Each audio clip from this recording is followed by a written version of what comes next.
Olá, seja muito bem-vindo ao nosso podcast Educação Começa em Casa, um espaço criado para a gente conversar, debater, aprender sobre educação parental. E hoje eu estou aqui com uma convidada mais que especial, professora Elaine Holanda. Professora, se apresenta para a gente. Bom, eu agradeço primeiro a oportunidade, o convite de estar aqui com vocês, é uma honra. Eu sou Elaine, sou mulher, professora, mãe de 2 filhos, tenho um filho agora já às vias da vida adulta, com 18 anos, Olha, e uma menina de 12 anos. e bem a fase adolescente, né?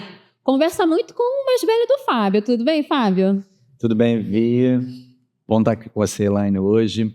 Bem, mais uma vez aqui a gente falando sobre educação parental, né? Ou seja, ferramentas, pensamentos, acima de tudo, pensamentos, maneiras de pensar para que você seja, né, um melhor pai, uma melhor mãe. Maravilha! E o tema de hoje, eu acho que devido, né, a tudo que a gente está vivendo no momento, não poderia ser diferente, né? Como conversar, como falar, como dialogar, né, sobre assédio moral, sexual e violência com crianças e adolescentes, né? E eu já quero perguntar para a Elaine, trazer aqui uma pergunta que é bem reflexiva, né? Acho que é a base. Nos últimos anos, Elaine, a gente tem observado um aumento significativo, né, nos casos de violência nas escolas brasileiras. Na sua avaliação, quais são os principais fatores sociais, culturais ou institucionais que explicam esse crescimento? Bom, Vivi, eu acho que primeiro a gente precisa pensar um pouquinho no papel da escola, né, em relação a esses temas. A escola, ela tem um papel social muito importante, né, para a gente. E esses temas, né, de assédio, de violências, eles precisam ser debatidos dentro da escola. A gente sabe que a educação começa em casa, isso tem que ser falado em casa, mas a escola, ela precisa trabalhar esses temas, né? E aí, quando surgem casos, né, dentro da escola, ações imediatas precisam ser feitas. E as famílias precisam estar inseridas nisso. Então, eu penso que quando há, né, casos de violência, como tem acontecido ultimamente, a escola precisa agir. E para a escola agir, ela precisa também estar preparada para isso, né? Ter profissionais capacitados e aí debater esses temas, né? E antes, e aí eu acho que é mais importante ainda, antes de corrigir, de tratar aquela violência, é preciso prevenir, né? E antes disso, antes de que aconteça de fato, a escola ela precisa trabalhar, tem que fazer parte, tem que estar no sangue, trabalhar essas questões, né? Equidade de gênero, né? A violência contra a mulher, enfim, as diferentes masculinidades. Então, precisa de uma prevenção, né, para que isso não chegue lá às vias de fato, como tem acontecido nos últimos anos.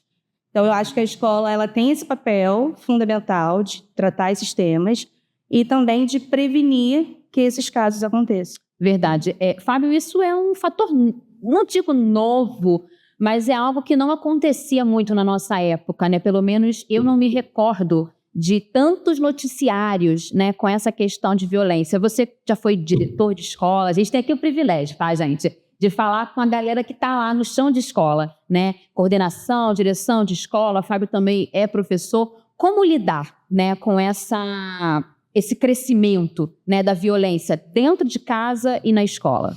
Bem, a Helena falou bastante aqui, né, sobre o papel da escola, né, e o que reforça o que a gente sempre fala aqui, né? Sim. Que a escola é o centro, né, da educação da comunidade. Então, a escola não é só um lugar em que a gente envia o nosso filho para aprender matemática e ele volta para casa, né? A escola ela deve ser vista como, né, a referência de educação e de comportamento para aquela comunidade. A gente está aqui no podcast falando de educação parental, por quê? Porque a educação é uma ciência, né, e os pais, né, pai, mãe, enfim, todo mundo que, né, em casa envolve a criança, não é habilitado, né, não estuda a educação, né? Então, aonde, né, essas pessoas devem se apoiar, devem buscar conhecimento na escola, né? Então, por isso que a escola tem que estar sempre preparada para lidar com os desafios que a sociedade exige, né? Sim, sim. E hoje o que acontece? Eu sou um pouco crítico em relação à banalização de informações, né? Então eu penso que assim, Antigamente, na década de 80, 90, enfim, né, no século passado, no final do século passado, você tinha tanto ou mais violência doméstica, mas você não tinha a publicidade que você tem hoje. Né? Sim. Então, assim, era muito mais banalizado, né, tanto a violência com as crianças, né, Sim. como com a mulher, né, e pela parte que normalmente é a mais forte fisicamente, né, que normalmente é o homem, é o pai, né, e a gente não tinha, né, uma sociedade tão combativa, tão consciente como tem hoje. Hoje, né, isso foi, de certa forma, trabalhado e consequentemente reduzido, né, e hoje a gente tem muito mais publicidade. Né. Por outro lado, né, o olhar que a família e que as crianças tinham para a escola, e as pessoas que representam essa escola, né, professores, coordenadores, diretores, era um olhar muito mais respeitoso, né, muito mais vertical, sim, sim, do que hoje, né, que é muito mais horizontal. Eu acho que a gente tem que valorizar essa horizontalidade, né? Então, assim, acho que a relação é uma relação olho no olho, né? Mas a gente não deve confundir isso com desrespeito, né? A gente não deve confundir uma relação mais próxima do alunado com desrespeito, tanto por uma questão de inteligência, que a criança tem que olhar para aquele adulto como alguém que é mais experiente, que tem mais conhecimento e por isso pode orientá-la melhor. Então ele não deve banalizar isso, né? Como a própria função de educador, de educadora, que é uma função super difícil, super complexa. sim. Ainda mais numa sociedade hoje tão polarizada, com tanto denuncismo, né? Enfim, por situações às vezes banais e tal. Então tem que olhar para esse profissional com respeito, que ele merece para conseguir exercer o seu papel. Você falou algo muito interessante que a gente de fato vem falando, né, aqui no podcast, mas me lembrou outros episódios, que é o não levar o filho para a escola só para aprender matemática e português, né? Tem muito mais do que isso, né? E aproveitando esse gancho do Fábio, Elaine, quando observamos, né, dados tão altos de agressão verbal e física, né, e até assédio, né, entre os adolescentes, entre os estudantes, o que isso revela sobre a cultura de convivência nas escolas? Bom, Vivi, eu acho que, assim, fugindo um pouquinho da sua pergunta, mas não só nas escolas, mas isso a gente sabe que começa em casa. Claro. E o que a gente vê nas crianças, positivamente e negativamente, é um reflexo do que elas vivem, né? É inegável que quando uma criança ela apresenta um tipo de comportamento que foge do que a gente espera, ou a criança está muito introvertida, ou ela está muito expansiva, a gente sabe que aquilo ali é reflexo de alguma coisa que aconteceu na rotina dessa criança. Então, muitas vezes, o que acontece dentro da escola é um reflexo do que essa criança vive, do que essa criança ouve, do que essa criança vê no dia a dia dela. E aí a escola ela precisa ter um olhar atento para esse tipo de comportamento, qualquer desvio de comportamento. A gente tem que estar atento a isso e atuar, né? Atuar de forma a tentar entender por que essa criança está agindo dessa forma. Se vem, né, de algum comportamento das famílias, enfim, de onde está vindo isso. E aí vem muita questão do acolhimento. Acho que o acolhimento é a principal ferramenta aí da escola nessas situações. O diálogo tem que ter um espaço aberto para diálogo muito grande. As famílias têm que ser acionadas, têm que fazer parte ali dessa conversa o tempo todo. A escola ela não vai atuar sozinha. A gente sabe que a escola, apesar dela ter toda essa importância e esse papel, ela precisa de uma parceria com a família, né? A escola, às vezes, ela percebe muitas coisas que acontecem com a criança. A gente, como professor, a gente vê, a gente sabe que aquela criança está passando por alguma situação, mas às vezes a gente não tem como resolver. Então, é importante que a escola acolha, entenda, tenha uma escuta, mas que traga essa família para juntos agirem a favor dessa criança, desse adolescente. O Fábio, ele, engraçado, que a gente lembra, né, dos podcasts passados, o Fábio, ele fala muito sobre isso, né, eu acho que uma das bases do nosso podcast, né, do Educação Começa em Casa, é de fato o diálogo, né, e uma fala do Fábio que não sai da minha cabeça é o exemplo. Sim. Né, o exemplo, ele vem de casa, né, o exemplo de casa tem que ser mais forte do que a influência de um par deles, de um adolescente da mesma idade. Né? O Fábio toca muito nesse assunto, né? No diálogo, na parceria da escola com a família. Isso só reforça, né, Fábio, que a gente vem falando aqui já há alguns meses, né? Sobre o exemplo, né? Eu queria que você falasse um pouquinho, só para reforçar a fala da Elaine, e para o pessoal de casa entender a importância, de fato, de um exemplo bem estruturado dentro de casa, né? Que numa possível, né, influência de um coleguinha da escola bateria de frente, né? Sim, sim. Então, a Elaine falou muito bem, né, em relação ao quando os professores, né, enfim, todos os atores ali da escola costumam identificar com... já é o trabalho deles, né? Identificar crianças que devem estar com alguma questão em casa, né? Fazendo um paralelo, né, do que acontecia antigamente, né? Então, assim, antigamente as crianças reprimiam, né, essa situação e lidavam com isso, né? Assim, nem sempre muito bem, né? Enfim, né? Internalizavam traumas e tal, enfim. E hoje a gente tem o quê? Já uma sociedade que entende que, cara, isso não pode acontecer, então todo mundo está muito mais consciente, está muito capaz de dizer não, né, para agressões e tal, né? E também tem, né, esse discurso de, pô, vamos trabalhar nisso, né? Então, a gente fica um pouco, de repente, assustado com volume, né? Mas é porque esse efeito de, né, antigamente era tudo represado, e agora é tudo publicado e tudo tem que ser trabalhado. Então, né, imagina que tudo que acontecia, né, ficava represado e agora tá publicado, né? Então, assim, a gente precisa trabalhar.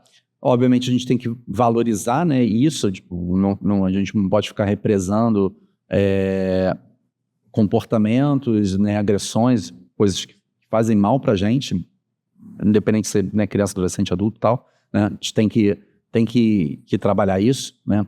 E a escola, né, assim, eu vou falar sobre isso aqui, respondendo a tua pergunta, ela é um momento em que exige muita coragem, né? É um momento que exige muita coragem das lideranças, é um momento em que as escolas privadas, eu vejo, né, muitas das escolas privadas, nível Brasil, fragilizadas, né, muito fragilizadas por questões financeiras, né?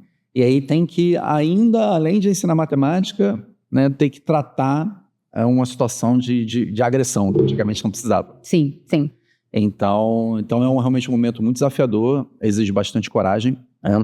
E de fato, assim, tem que se trabalhar constantemente, né, na recuperação, né, no tratamento dessas questões com as crianças e os adolescentes, né, com bastante paciência, com bastante firmeza, com bastante assertividade, né? De fato, né, não adianta a escola trabalhar internamente se no ambiente de casa as coisas não mudarem. Não adianta. É o que a gente fala o tempo todo aqui dos contextos, né? Então, assim, tem um contexto na escola, tem um contexto de casa diferente, não vai educar, né?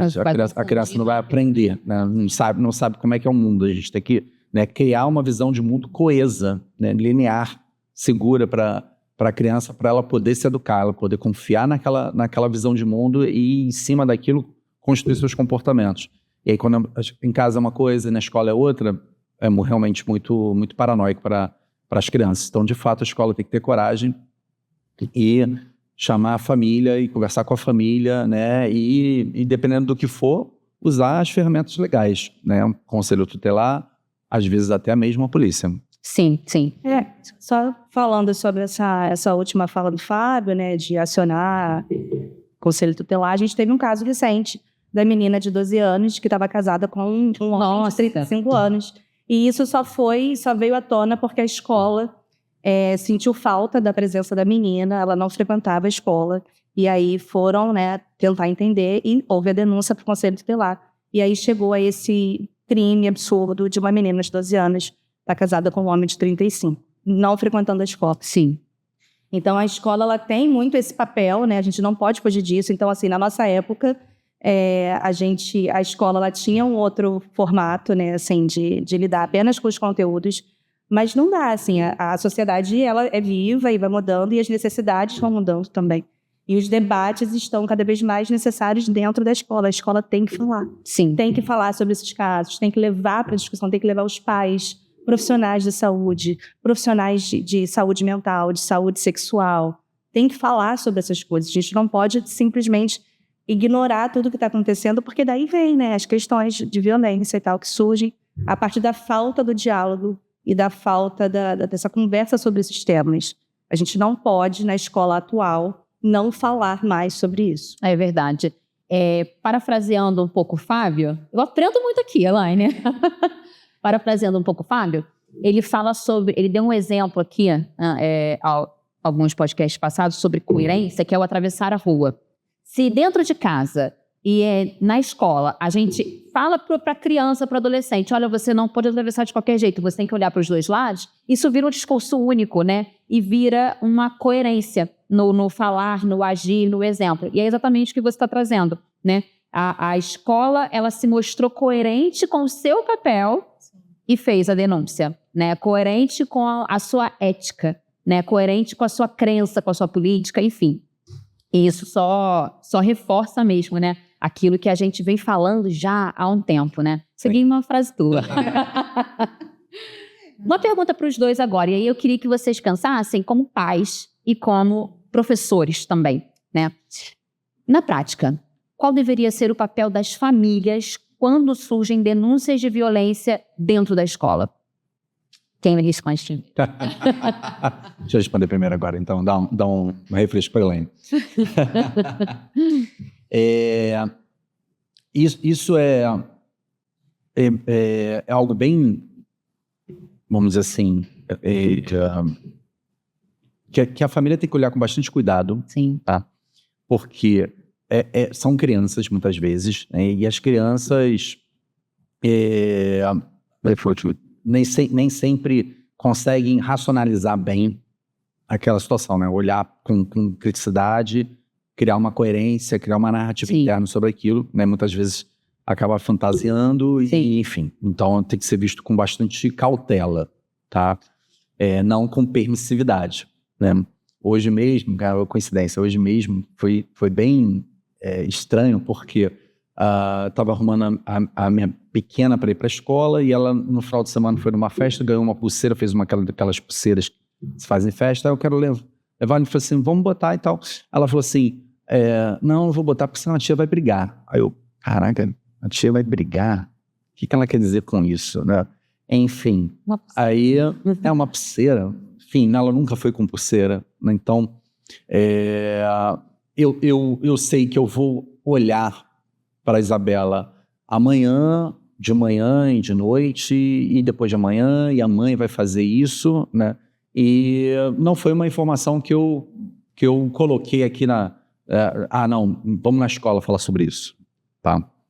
Mas quando a gente não olha para os nossos filhos com frequência, né, e a gente tem a confiança interna como pai e mãe de estar olhando todos os dias com criticidade, às vezes uma informação salta e a gente dá um peso naquela informação maior do que ela deve. Sim. Né? Então, a dica que eu dou para pais e mães, né, tá olhando sempre, tá observando sempre, tá? E se tiver alguma observação, algum comportamento, né, da escola, né, eu sempre pergunto assim, e aí, tá feliz? Brincou com quem? Né? Então, assim, se ela tá trazendo todo dia informações legais, está indo legal para a escola, né? Se tem uma informação que para no momento, a gente não deve jogar um peso muito grande, né? Agora, se ela recorre, aí a gente tem que estar atento. E qual é a resposta que a gente tem que dar? Tem que dar uma resposta dialógica, né? Tem que ouvir sempre uma outra visão, não que a outra visão vai ser definitiva, né? Vou dar sempre a razão à escola, vou dar sempre a razão ao meu filho. Tem que, nesse momento, ter equilíbrio, né? Ouvir, de um lado, você tem adultos que você confiou, né? O que tem de mais valor para você, né? E de outro, tem uma criança que tende a nem sempre conseguir fazer a boa construção. Aqui não é nem mentir ou não mentir, mas nem sempre vai fazer a melhor construção possível, né? Mas também, assim, você tem que ouvi-la, né? Tem que depositar ali também, né, a confiança e tal. Então tem que buscar o diálogo e tentar desvendar, né, o que aconteceu e tal, enfim, né? Então, assim, é sempre uma resposta equilibrada. A gente sempre fala que buscar ter uma resposta equilibrada, né, e frequente. Outra coisa que eu observei na tua fala, Fábio, é ficar atento aos detalhes, né? Por que uma professora reclamaria de uma pulseira, né? Mas pode ser, como você falou, uma questão fantasiosa ou não. Ou não. É algo que vale a pena, né? Ficar atento aos detalhes. Sim, uma informação tá ali, né? Então, assim, vamos continuar olhando. Isso aí. Né? E reclamou de alguma outra coisa. Então, cara, mas qual é a construção que ela está fazendo?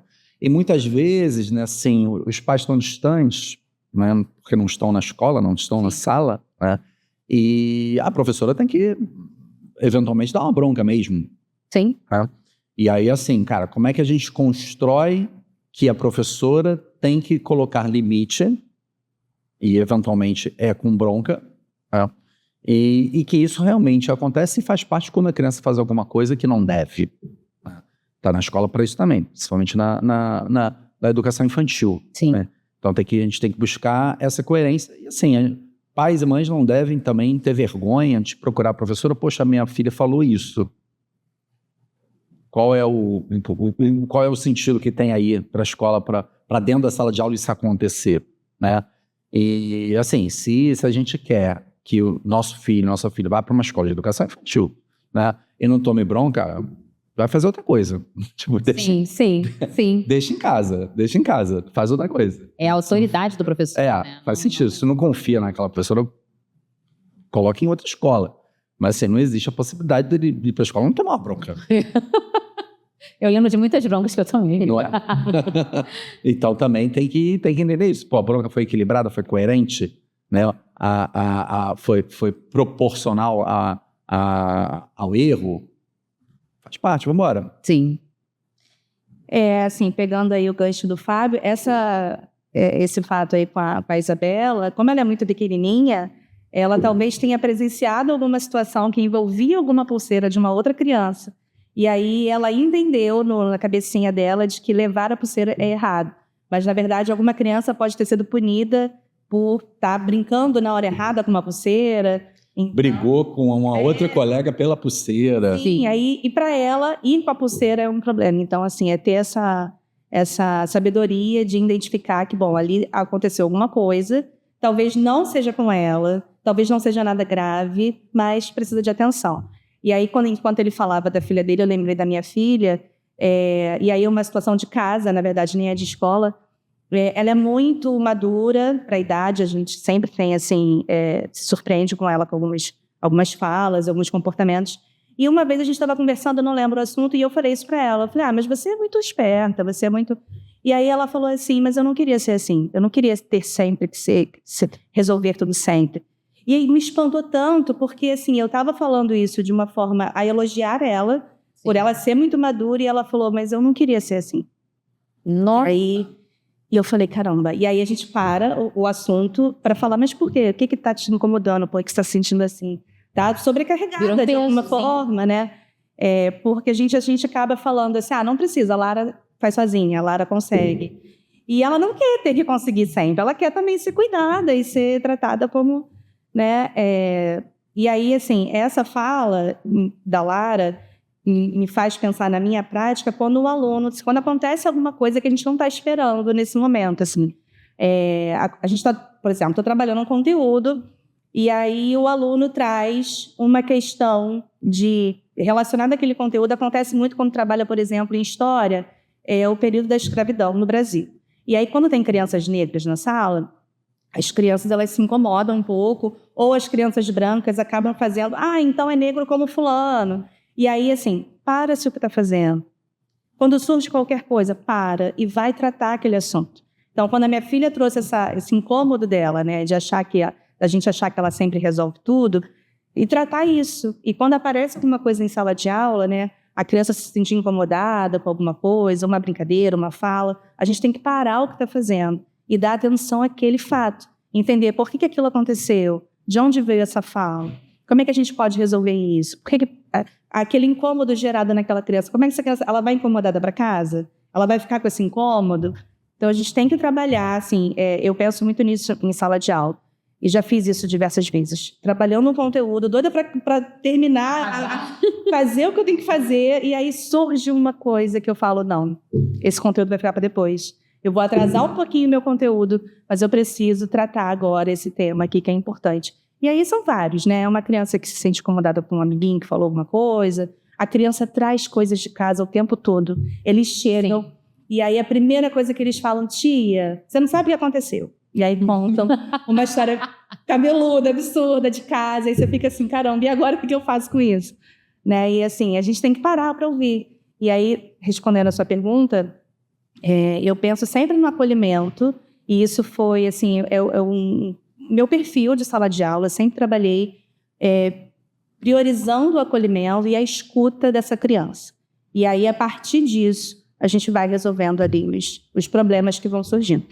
A gente aqui num podcast focado na educação parental, né? Eu vou voltar aqui e falar sobre equilíbrio, né? Então, nós trabalhando em escolas, o que a gente percebe é que, assim, os pais e mães, muitas vezes, assim, cara, muito intensos com problemas que não exigem tanta intensidade e acabam perdendo outras situações que poderiam estar melhor tratadas por causa de situações que foram potencializadas e de repente já foram até resolvidas. Então, dando um exemplo, né, que eu vi acontecer várias e várias vezes, né, pede para o filho, sua filha, trocar de sala, tira da escola porque teve, né, alguma discordância com algum colega que falou alguma coisa e que magoou e que a criança sentiu. A gente tem que tratar o sentimento, né? A gente tem que tratar aquela frustração, aquela chateação, mas a gente precisa passar por aquilo, né? E a pessoa precisa entender que passou por aquilo e a vida continuou, né? Quando a gente quebra a convivência aqui, de repente quando você tira isso, tá tudo legal, né? Ela vai entender o quê? Que, poxa, tem um problema, troca o ambiente. Tem um ambiente, troca todas as pessoas que estão ali, que é a solução. Ela vai ficar o quê? Impaciente, pouco resiliente com os problemas, né? Então, assim, a gente tem que tratar tudo isso, né, que a gente está falando aqui. Enfim, a gente não pode banalizar as agressões, mas de uma forma geral, a gente também tem que ensinar as crianças a passar por aquilo, resolver os problemas e seguir em frente.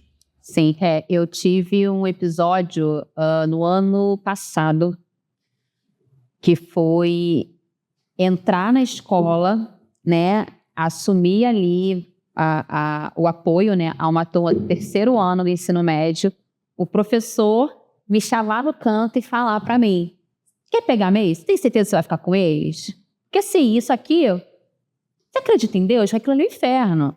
E assim, trazendo, a gente sabe já, né, eu e o Fábio, a gente é mais voltado para o ensino médio, a gente sabe que não é fácil, né, o ensino médio. Mas o professor já completamente esgotado pela violência que a sala de aula, entre muitas aspas, produzia. Porque, na verdade, aquela produção não é deles, é o que você está falando. Vem de um contexto, né? É interessante a gente avaliar o contexto, né? As denúncias, elas vão chegar, né? Como o Fábio mesmo colocou, porque hoje estamos abertos a falar sobre o assunto, né? Então, acho fundamental, né, a gente ter esse olhar acolhedor, o olhar do diálogo, né, o olhar, e não só o olhar, né, de tudo que vocês falaram, o detalhe e o acolhimento são práticas, né, então é a prática, né, mesmo de conversar com o filho, de dialogar, de chamar. Eu não sou mãe, eu sei te falar aqui no podcast, mas você é a primeira vez, está ouvindo agora, mas eu tenho muitos sobrinhos, né, então eu pego a experiência ali da tia sem filhos, que é a tia legal, mas nem sempre dá para ser a tia legal, né? Nem sempre dá para ser a tia que muda o ambiente, porque isso acaba travando outras questões, né, para eles aprenderem. Então, vale, e disso que vocês estão falando, vale a prática, né? O detalhe, o acolhimento à prática, né? Vivi, você falou em relação aos adolescentes, ao ensino médio, a sua experiência, né, no ano passado. E aí, assim, eu acho que é importante a gente frisar e falar sobre esse olhar atento aos anos iniciais, porque dos anos iniciais é que vai dali em diante. Então, nos anos iniciais, eles estão ali formando caráter, formando personalidade. Eles estão se espelhando muito nos professores, nos colegas, na família. Então, assim, a gente, às vezes, não dá tanta atenção, né, por serem pequenininhos, acha que está tudo bem, mas é ali que tudo vai se formando. E a gente chega na vida adulta e em terapia, assim, né, quando a gente faz terapia, a gente percebe que coisas que ficaram lá atrás. E aí, às vezes, a gente está com um problema hoje que foi alguma coisa que aconteceu na infância e se reflete agora. Então, os comportamentos no ensino médio e entre os adolescentes, e aí eu vejo isso também porque eu tenho, né, essas duas idades em casa, é isso, assim, algumas coisas que eu percebo, por exemplo, hoje no meu filho, são coisas que, de repente, lá na infância a gente não deu tanta atenção, não trabalhou tanto aquilo ali, e hoje reflete, não tem jeito. E aí, assim, eu acho que olhar para os anos iniciais é fundamental. A gente nem chegou na hora da dica, e a gente já está recebendo aqui uma dica de ouro, olhar para os anos iniciais. Fábio falou isso também, ele fala muito sobre isso, né? O olhar para os anos iniciais, o olhar para aquela faixa etária, né? O cuidado que vai ter a resposta durante toda uma vida, né? Casos como esses que a gente está vendo hoje em dia, né, essas denúncias, mostram que o problema não está apenas em agressões físicas, mas também na forma da violência psicológica, como a gente já estava falando aqui, e também digital, né? Como vocês acreditam que a escola deve lidar com esse novo tipo de violência digital? Se sim, como? Acredito que sim, né? A gente gravou alguns episódios aqui falando, né, sobre o livro Na Geração Ansiosa, né, do Jonathan Haidt, que Verdade. Foi bem... E assim, eu acredito que a escola tem que internalizar mesmo, né, dentro do seu serviço, tratar as questões das redes sociais, né? Enfim, você falou do digital, né? A agressão ali, ela grita, a agressão offline, né? A agressão Sim. presencial, ela grita, então a escola trata, né? Mas muito acontece fora, entre alunos, né? Digitalmente, né? E a escola tem até responsabilidade jurídica, né, em relação a isso, né? Também deve se responsabilizar e tratar as agressões que acontecem fora da sala de aula via né, o WhatsApp e rede social de uma forma geral. Sim, acho que tem que ter, né, um conteúdo preventivo, né? Parafraseando a Elaine aqui, que falou da prevenção, então um conteúdo preventivo. Nós aqui, né, na IRO, a gente tem um conteúdo de educação midiática, a gente tem um conteúdo de educação para a segurança digital, né, que trata bastante dessas questões, né, assim, do cuidado que a gente tem que ter, né. Então, além da prevenção, é importante também, né, ter o pós, né. Então, assim, teve aquele conflito, acho que a escola tem que atuar sim e ser rigorosa para estabelecer comportamentos. Boa. E você, Elaine?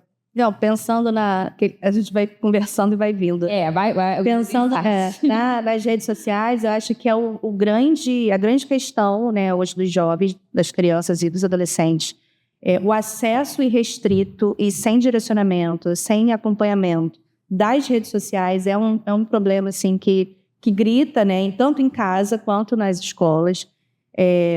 As referências que essa criança busca, né, na internet, os jogos e as redes sociais. Quem são os ídolos dessas crianças, desses adolescentes, né? O que eles falam? Como eles vivem? E aí a gente percebe, né, o mal, né, o impacto negativo que as redes sociais têm sobre essas crianças e que isso precisa ser monitorado, ser vigiado. A gente sabe que não tem como negar, inclusive na escola a gente usa, né, dispositivos eletrônicos com as crianças, mas não é sobre não acessar, sobre não usar, mas é de que forma e o que, né? O que eles estão fazendo, o que eles estão vendo. Existem várias formas, né? Você falou uma palavra, acesso irrestrito, né? E isso é muito perigoso, né? Eu contei aqui já uma situação de família, né? No qual a minha sobrinha, ela, de tanto usar filtro do Instagram, chegou uma hora que ela não se reconhecia mais. Então, quando a gente tirava uma foto em família, Natal, por exemplo, ela falava, não, essa não sou eu. Olha que louco, essa não sou eu. Não, é você que tá aqui. Não, essa não sou eu. E aí, quando você abria o Instagram dela, essa sou eu. Não, essa aqui não é você. E aí é exatamente o que você está falando, trazendo, né? Essa ideia dos ídolos, né? Essa ideia das referências que essas pessoas têm. Fábio teve uma fala, agora há pouco tempo, nesse podcast, falando justamente sobre isso, né? O olhar da criança para o adulto, seja dentro ou fora da escola, tem que ser um olhar de referência.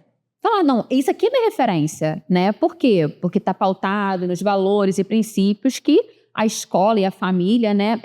Como o Fábio já colocou aqui em outros episódios, a família não coloca a criança numa escola que não segue, que não tem os mesmos princípios, né? Então faz sentido colocar numa escola que tem os mesmos princípios que você. Então, e ali você começa a moldar, né? Como você falou nos anos iniciais, essa referência. Então, esse acesso irrestrito, né, às redes sociais é um negócio que eu não sei se a gente já perdeu o controle, se a gente tem como recuperar esse controle.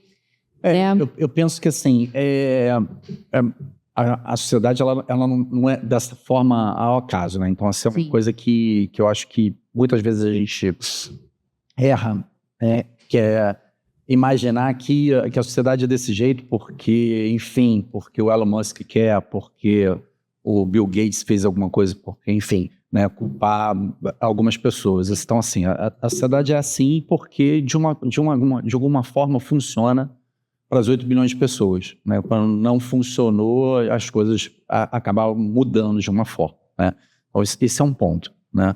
Isso não significa que é tudo muito bom, que é tudo muito legal, né? Mas não adianta também a gente esperar que de um dia para o outro as coisas vão mudar. A gente tem que lidar com isso. Sim. Né? E aí eu sei que é cansativo, mas assim, o caminho é o caminho da observação permanente, né? Acho que antes disso, né, eu vou falar um ponto aqui que também eu acho que é essencial, né? Que é o pai e a mãe, né? Assim, quem está ali, né, liderando aquela educação, né, da criança, ter uma visão clara do mundo, né, como ele funciona e como espera que o filho dele encare aquele mundo, como é que ele pense, que é o que eu chamo de visão de mundo, né? Então, assim, tem que fazer, o tempo todo trabalhar nisso, né? E as redes sociais acabam, né, desviando muito isso, né? Mas é um problema que a gente tem que lidar. Sim. Né? Tem que lidar. E tem que lidar o quê? Todos os dias, né? Trabalhando, incentivando, mostrando aquele caminho, colocando limite, né? Então, de certa forma, o governo já ajudou, né? Colocando, não pode celular na escola. Sim. Né? Aprovando ou não aprovando a ideia, enfim, ela tá aí também, tá acontecendo, né? Vingou, né? Vingou, e tá funcionando. Eu até era cético, isso não vai funcionar. e vingou, né? Então, assim, a gente tem que conviver com isso. E em casa é a mesma coisa, né? No podcast a gente falou aqui de limite, né, horário, depois tá horário, não acessa mais celular, acompanhar o que tá vendo, né, tá vendo por quê, né, e mais importante de tudo, que talvez não seja tão fácil, como está o comportamento da minha filha e do meu filho. A gente está falando aqui sobre violência, né, como está o comportamento do meu filho e da minha filha em relação a temperamento. Boa. Em relação a violência, né, o tratamento das diferenças, dos diferentes. Né? Então, assim, como é que ele está agindo? Quais as ações dele? Né? Ele está sendo alguém que está resistindo à violência, está sofrendo a violência, ou alguém que está praticando né, a violência de alguma forma? Não que a gente vá demonizar isso, porque é ser humano. Então assim, se alguém está sofrendo violência, porque é outro ser humano que está fazendo. Né? Não sei, esse ser humano está fazendo por quê? Sim. E o meu filho pode ser, né, o agressor, parte de um grupo agressor. Quando o pai e mãe é chamado na escola para falar sobre isso, seu filho está fazendo, né, era parte do grupo que agride, né? Não significa que ele também não seja agredido, mas ele está agredindo. Né? É um erro comum de pai e mãe falar assim, não, mas meu filho não é assim. Mas filho não é assim. Então, quando a gente vai falar sobre isso, não significa que ele é agressivo. Significa que ele foi agressivo. As pessoas não são, as pessoas estão. Então, assim, né, não é falar assim, meu filho é perfeito, meu filho é péssimo. Não, não é isso. Ele está sempre aqui no meio do caminho. Ele é capaz de fazer coisas bacanas, ele é capaz de fazer coisas ruins. Então, quando a gente é chamado na escola para falar que, poxa, meu filho, minha filha fez uma coisa que a escola considera inadequada, ruim, cara, a gente tem que ouvir com toda humildade, e ver assim, cara, qual é o caminho para que ele faça mais coisas boas do que coisas ruins, Sim. que aquela coisa ruim não se repita. Sim. Então não vamos levar ferro e fogo, sentenciar sentenças definitivas, não é isso. Mas naquele momento teve um erro, então assim, o que a gente faz para que aquilo não aconteça novamente? Muito pertinente a fala do Fábio, porque Elaine com certeza já passou por isso, né? De ter que chamar a atenção de um aluno ou defender outro aluno, né? E isso a gente vê muito, né? Eu, pelo menos, já vi muito, né? De uma mãe falar, mas o meu filho não faz isso em casa, né? E na escola acaba fazendo. Ou meu filho fez porque fizeram antes com ele. Exatamente. Sim. Isso é o que a gente mais escuta. E aí, assim, continuando a fala do Fábio, eu acho que a gente precisa, quando a gente fala de rede social e tudo mais, a gente precisa ser exemplo, né? E pensar que tipo de ser humano eu quero formar. O que eu quero que o meu filho faça? Eu tenho que fazer o que eu quero que ele faça. Sim. Eu tenho que ser a pessoa que eu gostaria que ele fosse também.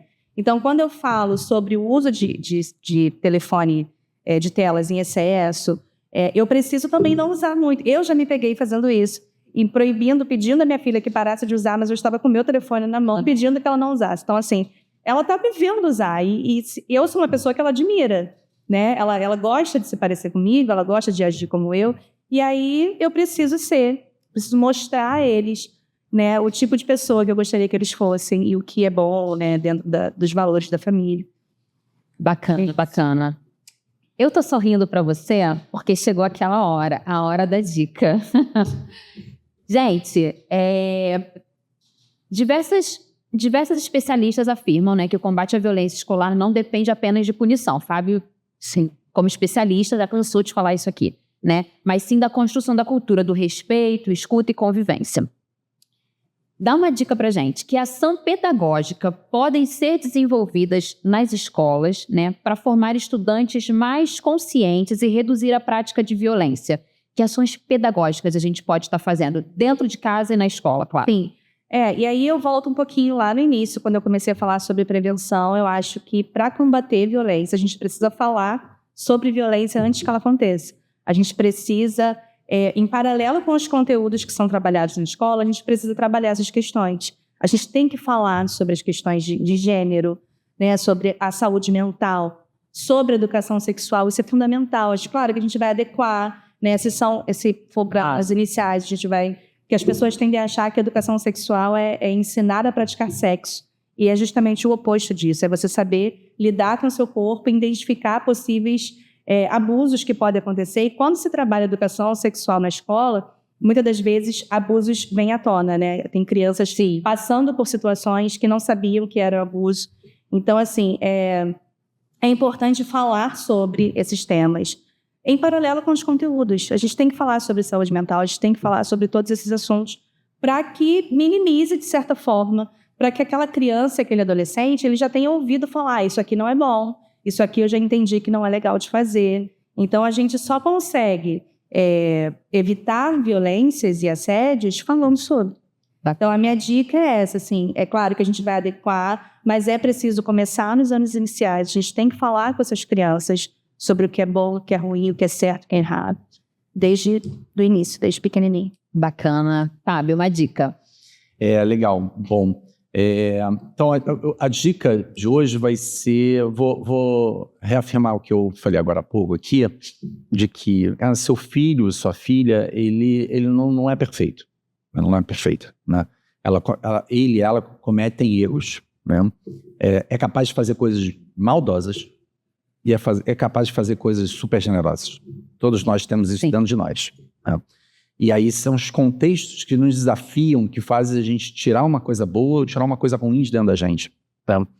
E a inteligência é a capacidade de você dar respostas sempre boas, ou cada vez mais boas, ou em uma quantidade maior, né, do que as respostas ruins. Né? Então, desenvolver a inteligência do nosso filho e falar sobre absolutamente tudo, né? Inclusive essa questão de violência, tratar uma situação em que ele não deu a melhor resposta, como o momento em que ele não conseguiu dar a melhor resposta, o momento do desafio, ele não conseguiu e ele deu uma resposta ruim.